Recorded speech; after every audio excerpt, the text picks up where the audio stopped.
Hello and welcome back YouTubers to another episode of Pokemon Theories, the show where 9 out of 10 doctors agree Professor Oak isn't really a professor and going to the gym doesn't mean pumping iron. Today's Pokemon Theory: why are there fairy types in Pokemon X and Y but not in the other generations? It's a good question. As we saw with Generation 2, the addition of Dark and Steel types changed some things. Most notably, Magnemite from Generation 1 became a Steel type, which would make more sense. But what doesn't make sense is how one Pokemon like Clefairy can be a normal type, then all of a sudden become a fairy. So, Clefairy is going to be my prime example, though there are other Pokemon from the previous generations that carry over, like Jigglypuff and Peekaboo. I mean, Meryl. Not like I'm hinting at my next video or anything. But back on topic. Clefairy, changing into a fairy type.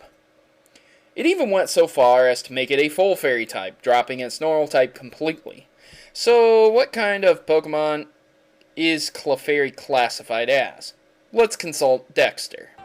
Clefairy. This impish Pokemon is friendly and peaceful. It is believed to live inside Mount Moon. Other entries list it as a fairy, stating multiple times that it draws its power from the moon. So obviously, early on, it has been shown that Clefairy draws its powers from the moon, evolves from the moonstone, and even floats with moonlight and lives on Mount Moon. Even in Episode 6, Season 1, it is shown that Clefairy's powers and its affinity towards the Moonstone. It is shown later in another episode that Clefairy secretly is stealing people's stuff to build a rocket ship to return home. So the obvious conclusion is that fairy types are aliens. Alright guys, theory over, we're done here, right? Yeah, thanks everyone. Thanks for coming, thanks for staying tuned. Nope, not even close. While that would account for an entirely new type to show up, it would not explain the game mechanics. So if game mechanics are a serious problem, right, how does one explain the complete and total conversion of one Pokemon's typing without evolution? Speaking of evolution, though, what if a Clefairy became a different type because it evolved into it over time? A Pokemon like Bagong longed to fly so much that it grew wings, and many other Pokemon evolved because of necessity. But each one of those evolutions created an entirely different Pokemon. It didn't just retain the same Pokemon features like Clefairy did. So, while it may not be wrong to say that it just evolved into a different type, it's probably not the most likely answer.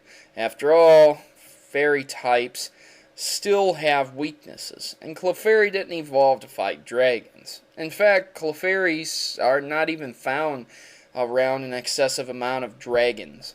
So it didn't need to alter its typing drastically just for survival purposes. But there have been cases where Pokemon have evolved because of certain influences. Not just the extreme ones like a Thunderstone, but rather Magneton evolving into Magnezone, and Glaceon evolving into Leafeon because of the location. In Kalos, there are many strange things, like a giant gem being used as a sundial, the Chamber of Emptiness, the Tower of Awakening, Glittering Cave, and Geosenge Town. And Kalos is in fact one of the only regions that shows the discovery and research of Mega Evolution. Perhaps it's just something in the water that changes these Pokemon. And while that may be a joke, it isn't too far off from the theory itself. Kalos is an entirely new region and containing a significant influence from the moon, space, and other landmarks. All of these influences emit radiation, similar to that of the ultimate weapon, designed to destroy the world.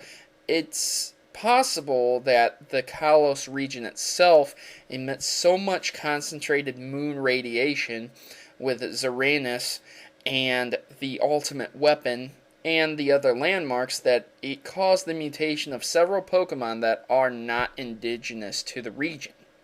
It could perhaps explain why there are many types of Pokemon from other regions like Jigglypuff, Snubbull, and Togepi that end up changing types completely.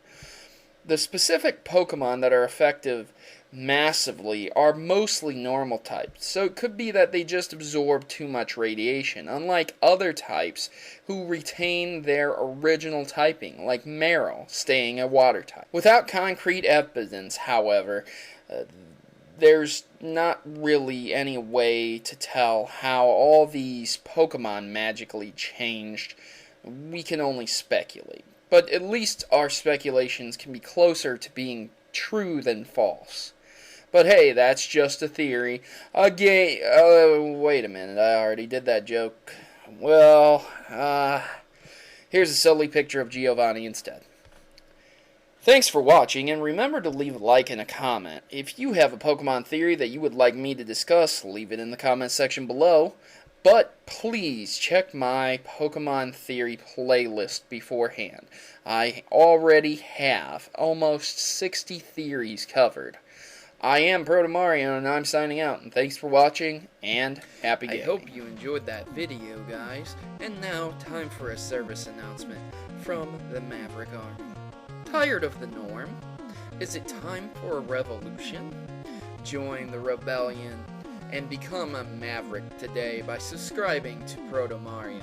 Remember, together, we can create a new world order of gaming. Mavericks unite. Please note that in all my videos, if I use images from Google, that I do not own any of those images, and all images obtained from Google are owned by their respective owners and copyrights. So please remember this when watching my Pokemon theories. Thanks.